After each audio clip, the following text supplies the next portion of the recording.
Greetings, salutations, and welcome, my dear scholars, to A Spooky from the Study, where I, Matsu Quinox, tell you a terrifying tale for this spooky season. Tonight, I bring you Edith Nesbit's famous folk horror story, Man Size in Marble. I hope you enjoy.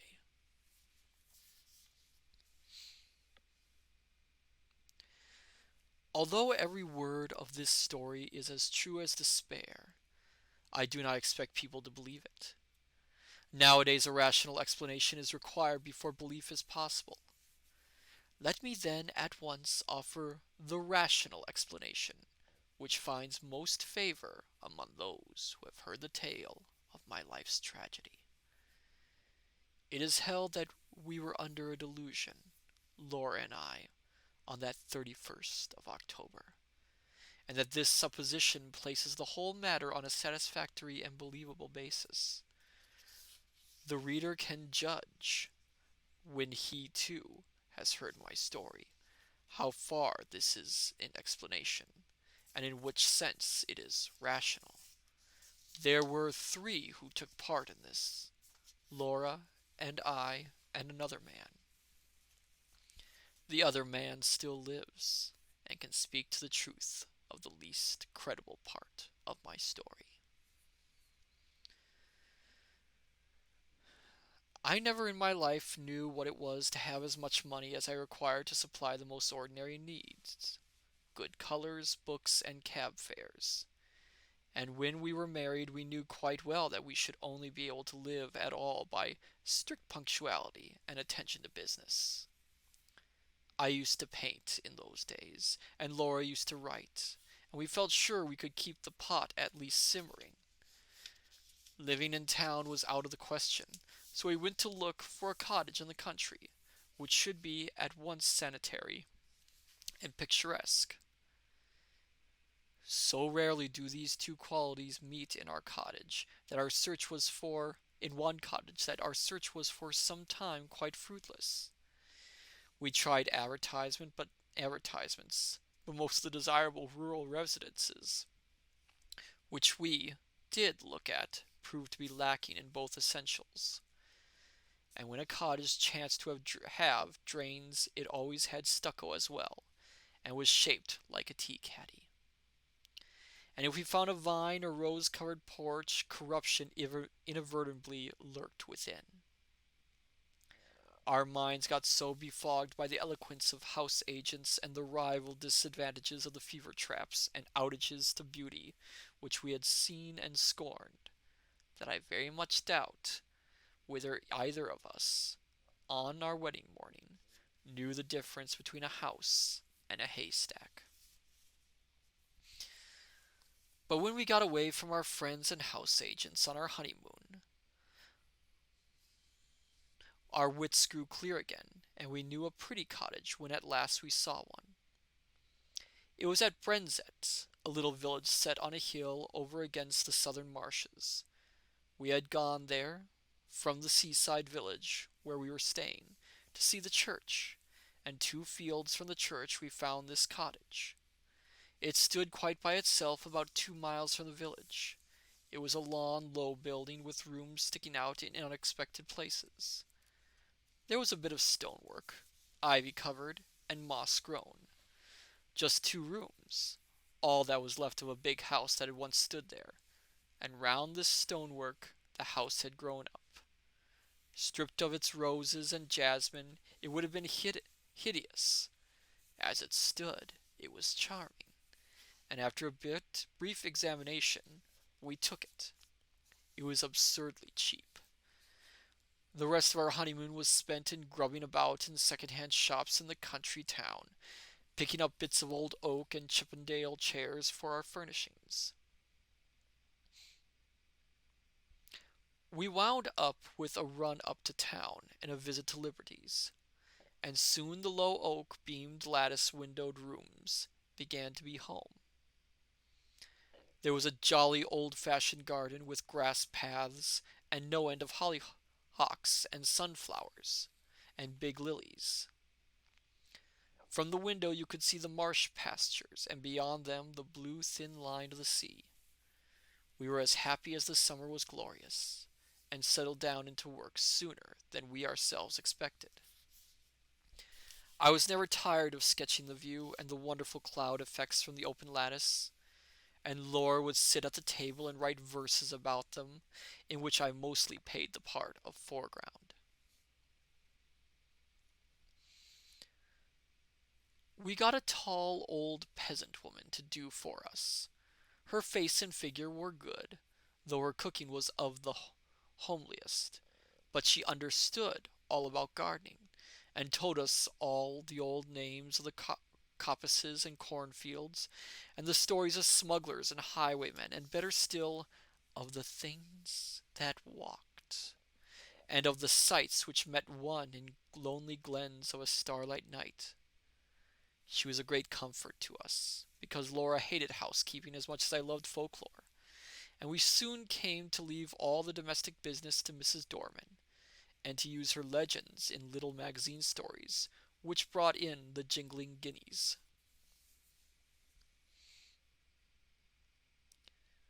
We had 3 months of married happiness, and did not have a single quarrel. One October evening I had been down to smoke a pipe with the doctor, our only neighbor, a pleasant young Irishman. Laura had stayed at home to finish a comic sketch of a village episode for the monthly Marplot. I left her laughing over her own jokes, and came in to find her a crumpled heap of pale muslin, weeping on the window seat. "Good heavens, my darling, what's the matter?" I cried, taking her in my arms. She leaned her little dark head against my shoulder and went on crying. I had never seen her cry before. We had always been so happy, you see, and I felt sure some frightful misfortune had happened. "What is the matter? Do speak." "It's Mrs. Dorman," she sobbed. "What has she done?" I inquired, immensely relieved. "She says she must go before the end of the month, and she says her niece is ill. She's gone down to see her now, but I don't believe that's the reason, because her niece is always ill. I believe someone has been setting her against us. Her manner was so queer." "Never mind, Pussy," I said. "Whatever you do, don't cry, or I shall have to cry too, to keep you in countenance, and then you'll never respect your man again." She dried her eyes obediently on my handkerchief, and even smiled faintly. "But you see," she went on, "it is really serious, because these village people are so sheepy, and if one won't do a thing, you may be quite sure none of the others will, and I shall have to cook the dinners and wash up the hateful greasy plates, and you'll have to carry cans of water about, and clean the boots and knives, and we shall never have any time for work, or earn any money, or anything. We shall have to work all day, and only be able to rest when we are waiting for the kettle to boil." I represented to her that even if we had to perform these duties, the day would still present some margin for other toils and recreations. But she refused to see the matter in any but the grayest light. She was very unreasonable, my Laura, but I could not have loved her any more if she had been as unreasonable as Watley. "I'll speak to Mrs. Dorman when she comes back, and see if she can't come to terms with her, and see if I can't come to terms with her," I said. "Perhaps she wants a raise in her screw. It will be all right. Let's walk up to the church." The church was a large and lonely one, and we loved to go there, especially upon bright nights. The path skirted a wood, cut through it once, and ran along the crest of the hill through 2 meadows, and round the churchyard wall, over which the old yews loomed in black masses of shadow. This path, which was partially paved, was called the Briar Bark, for it had long been the way by which the corpses had been carried to burial. The churchyard was richly treed, and was shaded by great elms, which stood just outside, and stretched their majestic arms in benediction over the happy dead. A large, low porch let one into the building by a Norman doorway and a heavy oak door studded with iron. Inside the arches rose into darkness, and between them the reticulated windows, which stood out white in the moonlight. In the chancel the windows were of rich glass, which showed in faint light their noble coloring, and made the black oak of the choir pews hardly more solid than the shadows.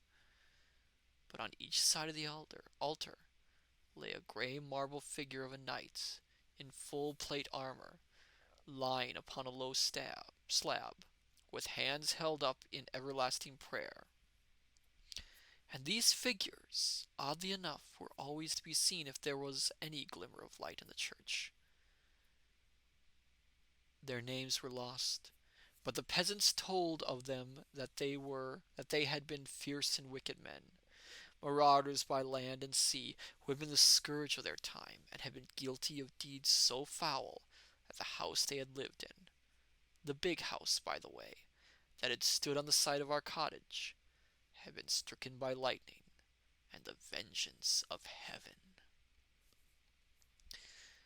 But for all that, the gold of their heirs had bought them a place in the church. Looking at the bad, hard faces reproduced in the marble, this story was easily believed. The church looked at its best and weirdest on that night, for the shadows of the yew trees fell through the windows upon the floor of the nave, and touched the pillars with tattered shade. We sat down together without speaking, and watched the solemn beauty of the old church, with some of that awe which inspired its early builders. We walked to the chanticle and looked at the sleeping warriors. Then we rested some time on the stone seat in the porch, looking out over the stretch of quiet moonlight meadows, feeling in every fiber of our being the peace of the night and of our happy love, and came away at last with a sense that even scrubbing and blackleading were but small troubles at their worst. Mrs. Dorman had come back from the village, and I at once invited her for a tete-a-tete.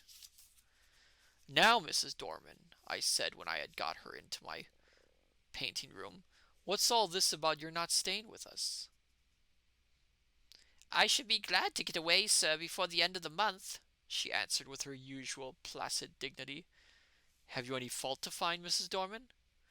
"None at all, sir. You and your lady have always been most kind, I'm sure." "Well, what is it? Are your wages not high enough?" "No, sir, I get quite enough." "Then why not stay?" "I'd rather not." With some hesitation. "My niece is ill." "But your niece has been ill ever since we came." No answer. There was a long and awkward silence. I broke it. "Can't you stay for another month?" I asked. "No, sir, I'm bound to go by Thursday." And this was Monday. Well, I must say, I think you might have let us know before. There's no time now to get anyone else, and your mistress is not fit to do heavy housework. Can't you stay till next week?" "I might be able to come back next week." I was now convinced that all she wanted was a brief holiday, which we should have been willing enough to let her have as soon as we could get a substitute. "But why must you go this week?" I persisted. "Come out with it." Mrs. Dorman drew the little shawl, which she always wore, tightly across her bosom, as though she was cold. Then she said with a sort of effort, "They say, sir, as this was a big house in Catholic times, and there was a many deeds done here." The nature of the deeds might be vaguely inferred from the inflection of Mrs. Dorman's voice, which was enough to make one's blood run cold. I was glad that Laura was not in the room. She was always nervous, as highly strung natures are, and I felt that these tales about our house, told by this old peasant woman with her impressive manner and contagious credulity, might have made our home less dear to my wife. "Tell me all about it, Mrs. Dorman," I said. "You needn't mind about telling me. I'm not like the young people who make fun of such things." which was partially true. Well, sir, she sank her voice, you may have seen in the church, beside the altar, two shapes. You mean the effigies of the knights in armor? I said cheerfully. I mean them two bodies, drawed out man-size in marble, she returned, And I had to admit that her description was 1,000 times more graphic than mine, to say nothing of a certain weird force and uncanniness about the phrase drawed out man size in marble. They do say, as on All Saints' Eve, them two bodies sit up on their slabs and get off of them, and then walks down the aisle in their marble. Another good phrase, Mrs. Dorman. And as the church clock strikes 11, they walks out of the church door, and over the graves, and along the bier balk, and if it's a wet night, there's the marks of their feet in the morning. And where do they go? I asked, rather fascinated. They come back here to their homes, sir, and if anyone meets them, Well, what then? I asked. But no, not another word could I get from her, save that her niece was ill and she must go. And after what I had heard, I scorned to discuss the niece and tried to get from Mrs. Dorman more details of the legend. I could get nothing but warnings. whatever you do, sir, lock the door early on All Saints' Eve, and make the cross sign over the doorstep and on the windows. But has anyone ever seen these things? I persisted. That's not for me to say. I know what I know, sir. Well, who was here last year? No one, sir. The lady as owned the house only stayed here in the summer, and she always went to London a full month for the night. And I'm sorry to inconvenience you and your lady, but my niece is ill, and I must go on Thursday. I could have shaken her for her absurd reiteration of that obvious fiction after she had told me her real reasons. She was determined to go, nor could our united entreaties move her in the least. I did not tell Laura the legend of the shapes that walked in their marble, partially because a legend concerning our house might perhaps trouble my wife, and partially, I think, from some other occult reason. This was not quite the same to me as any other story, and I did not want to talk about it till the day was over. I had very soon ceased to think of the legend, however. I was painting a portrait of Laura against the lattice windows. I could not think of much else. I had got a splendid background of yellow and gray sunset, and was working away with enthusiasm at her lace. On Thursday, Mrs. Dorman went. She relented at parting so far as to say, Don't you put yourself about too much, ma'am, and if there's any little thing I can do next week, I'm sure I shan't mind. from what I inferred, that she wished to come back to us after Halloween. Up to the last she adhered to the fiction of the niece with touching fidelity. Thursday passed off pretty well. Laura showed marked ability in the matter of steak and potatoes, and I confess that my knives and the plates, which I insisted upon washing, were better done than I had dared to expect. Friday came, and it is about what happened on that Friday that this is written. I wonder if I should have believed it, if anyone had told it to me. I will write the story of it as quickly and plainly as I can. Everything that happened on that day is burnt into my brain. I shall not forget anything, nor leave anything out. I got up early, I remember, and lighted the kitchen fire, and I had just achieved a smoky success when my little wife came running down, as sunny and sweet as the clear October morning itself. We prepared breakfast together, and found it very good fun. The housework was soon done, and when brushes and brooms and pails were quiet again, the house was still indeed. It is wonderful what a difference one makes in a house. We really missed Mrs. Dorman, quite apart from considerations concerning pots and pans. We spent the day in dusting our books and putting them straight, and dined gaily on cold steak and coffee. Laura was, if possible, brighter and gayer and sweeter than usual, and I began to think that a little domestic toil was really good for her. We had never been so merry since we were married, and the walk we had that afternoon was, I think, the happiest time of all my life. When we had watched the deep scarlet clouds slowly pale into leaden gray against a pale green sky, and saw the white mists curl up along the hedgerows in the distant marsh, we came back to the house silently, hand in hand. "You are sad, my darling," I said, half joking, jesterly, as we sat down together in our little parlor. I expected a disclaimer, for my own silence had been the silence of complete happiness. To my surprise, she said, "Yes, I think I am sad, or rather I am uneasy. I don't think I'm very well. I have shivered 3 or 4 times since we came in, and it is not cold, is it?" "No," I said, and hoped it was not a chill caught from the treacherous mist that rolled up from the marshes in the dying light. "No," she said she did not think so. Then after a silence she spoke suddenly. "Do you ever have presentiments of evil?"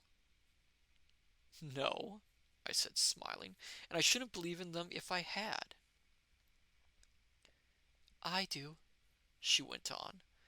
"The night my father died I knew it, though he was right away in the north of Scotland." I did not answer in words. She sat looking at the fire for some time in silence, gently stroking my hand. At last she sprang up, came behind me, and drawing my head back, kissed me. "There, it's over now," she said. "What a baby I am! Come, light the candles, and we'll have some of these new Rubinstein duets." And we spent a happy hour or two at the piano. At about 10:30, I began to long for the good night pipe, but Laura looked so white that I felt it would be brutal of me to fill our sitting room with the fumes of strong Cavendish. "I'll take my pipe outside," I said. "Let me come too." "No, sweetheart, not tonight. You're much too tired. I shan't be long. Get to bed, or I shall have an invalid to nurse tomorrow, as well as the boots to clean." I kissed her and was turning to go when she flung her arms around my neck and held me as if she would never let me go again. I stroked her hair. "Come, pussy, you're overtired. The housework has been too much for you."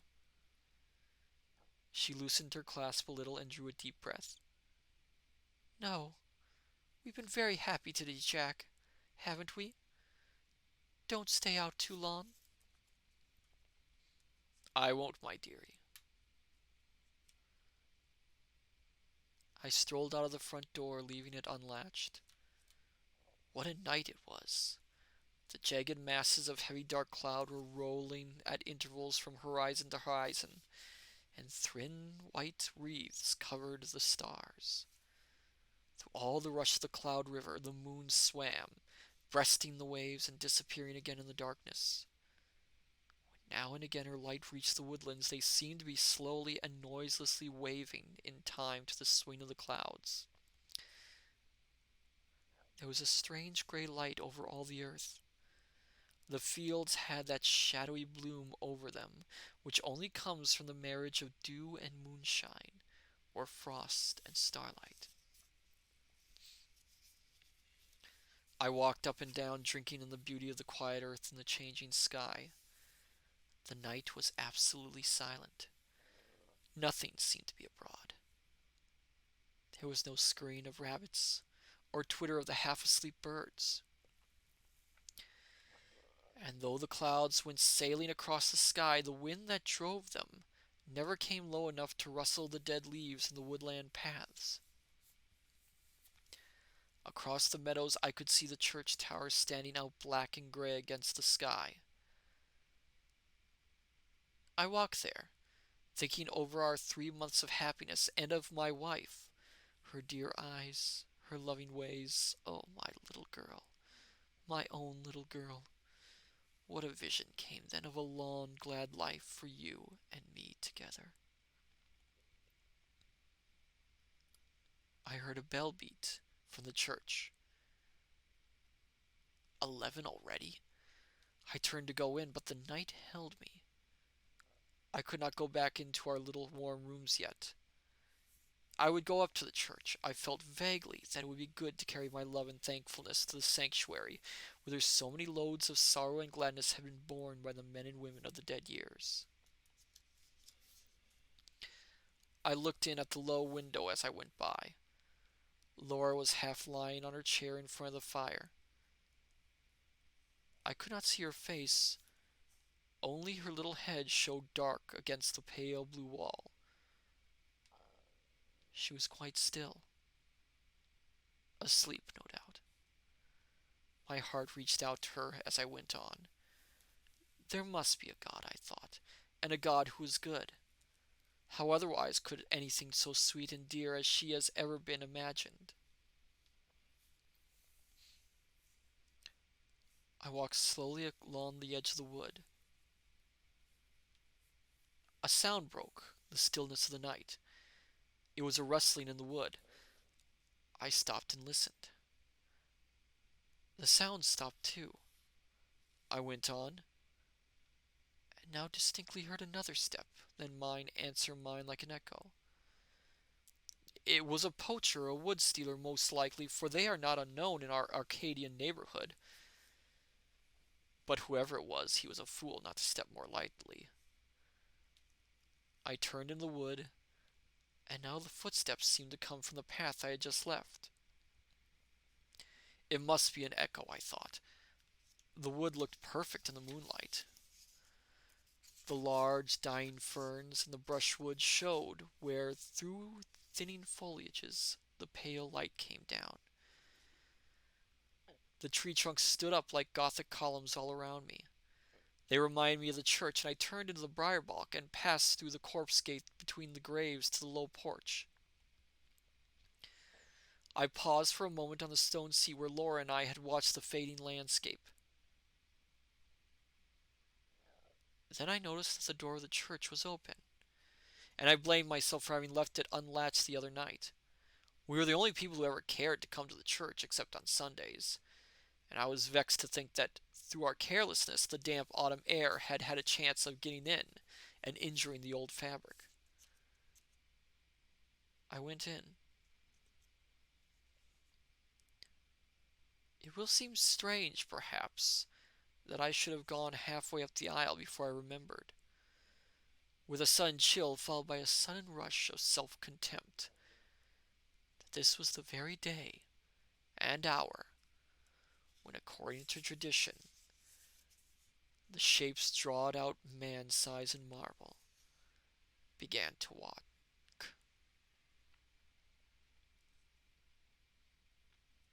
Having thus remembered the legend and remembered it with a shiver of which I was ashamed, I could not do otherwise than walk up toward the altar just to look at the figures. As I said to myself, really what I wanted was to assure myself first that I did not believe the legend, and secondly, that it was not true. I was rather glad that I had come. I thought now I could tell Mrs. Dorman how vain her fancies were, and how peacefully the marble figures slept on through the ghastly hour. With my hands in my pockets I passed up the aisle. In the grey dim light the eastern end of the church looked larger than usual, and the arches above the two tombs looked larger too. The moon came out and showed me the reason I had stopped short. My heart gave a leap that nearly choked me, and then sank sickeningly.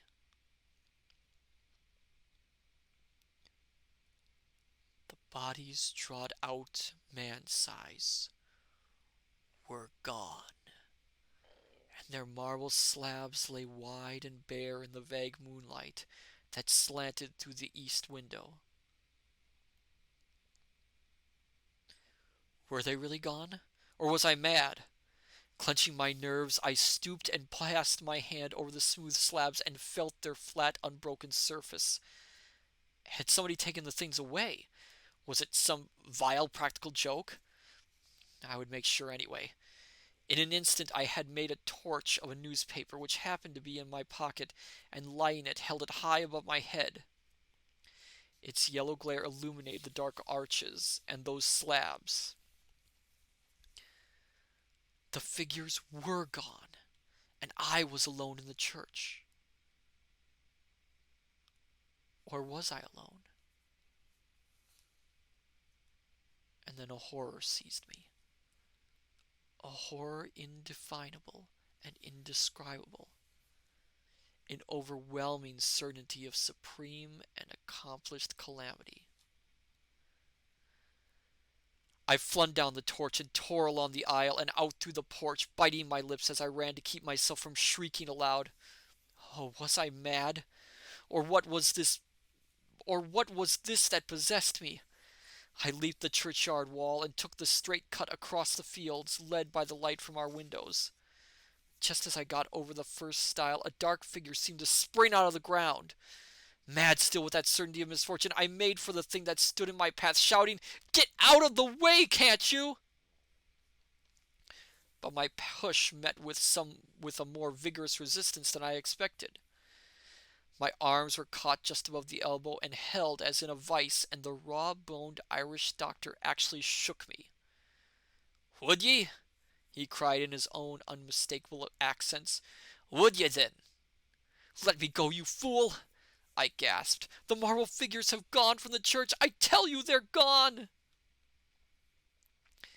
He broke into a ringing laugh. "I'll have to give you a draught tomorrow, I see. You've been smoking too much and listening to old wives' tales. I tell you I've seen the bare slabs." "Well, come back with me. I'm going up to old Palmer's. His daughter's ill. We'll look in at the church and let me see the bare slabs." "You go if you like," I said, a little less frantic for his laughter. "I'm going home to my wife." "Rubbish, man," said he. "D'ye think I'll permit of that? Are ye to go saying all your life that ye've seen solid marble endowed with vitality, and me to go all my life saying ye was a coward? No, sir, ye shan't do it." The night air, a human voice, and I think also the physical contact with this 6 feet of solid common sense brought me back a little to my ordinary self, and the word coward was a mental shower bath. "Come on, then," I said sullenly. "Perhaps you're right." He still held my arm tightly. We got over the stile and back to the church. All was still as death. The place smelt very damp and earthy. We walked up the aisle. I am not ashamed to confess that I shut my eyes. I knew the figures would not be there. I heard Kelly strike a match. "Here they are, you see, right enough. You've been dreaming or drinking, asking your pardon for the imputation." I opened my eyes. By Kelly's expiring vesta I saw two shapes lying in their marble on their slabs. I drew a deep breath and caught his hand. "I'm awfully indebted to you," I said. "It must have been some trick of the light, or I've been working rather hard. Perhaps that's it." "Do you know, I was quite convinced they were gone." "I'm aware of that," he answered rather grimly. "You'll have to be careful of that brain of yours, my friend, I assure you." He was leaning over and looking at the right-hand figure, whose stony face was the most villainous and deadly in expression. "By Jove," he said, "something has been afoot here. This hand is broken." And so it was. I was certain that it had been perfect the last time Laura and I had been there. "Perhaps someone has tried to remove it," said the young doctor. "That won't account for my impression," I objected. "Too much painting and tobacco would account for that well enough." "Come along," I said. or my wife will be getting anxious. You'll come in and have a drop of whiskey and drink confusion to ghosts and better sense to me. I ought to go up to Palmer's, but it's so late now I'd best leave it till the morning, he replied. I was kept late at the Union, and I've had to see a lot of people since. All right, I'll come back with ye. I think he fancied I needed him more than did Palmer's girl, so discussing how such an illusion could have been possible, and deducing from this experience large generalities concerning ghostly apparitions, we walked back to our cottage. We saw, as we walked up the garden path, that bright light streamed out of the front door, and presently saw that the parlor door was open too. Had she gone out? Come in, I said, and Dr. Kelly followed me into the parlor. It was all ablaze with candles, not only the wax ones, but at least a dozen guttering, glaring tallow dips, stuck in vases and ornaments in unlikely places. Light, I knew, was Laura's remedy for nervousness. Poor child. Why had I left her? Brute that I was. We glanced around the room, and at first we did not see her. The window was open, and the draughts set all the candles flaring one way. Her chair was empty, and her handkerchief and book lay on the floor. I turned to the window. There, in the recess of the window, I saw her. Oh, my child, my love, had she gone to that window to watch for me? And what had come into the room behind her? To what had she turned with that look of frantic fear and horror? Oh, my little one, had she thought that it was I whose steps she heard and turned to meet... What? She had fallen back across a table in the window, and her body lay half on it and half on the window seat, and her head hung down over the table, the brown hair loosened and fallen to the carpet. Her lips were drawn back, her eyes wide, wide open. They saw nothing now. What had they seen last? The doctor moved towards her, but I pushed him aside and sprang to her, caught her in my arms, and cried, "It's all right, Laura. I've got you safe, wifey." She fell into my arms in a heap. I clasped her and kissed her and called her by all her pet names, but I think I knew all the time that she was dead. Her hands were tightly clenched. In one of them she held something fast. When I was quite sure that she was dead, and that nothing mattered at all any more, I let him open her hand to see what she held. It was a gray marble finger.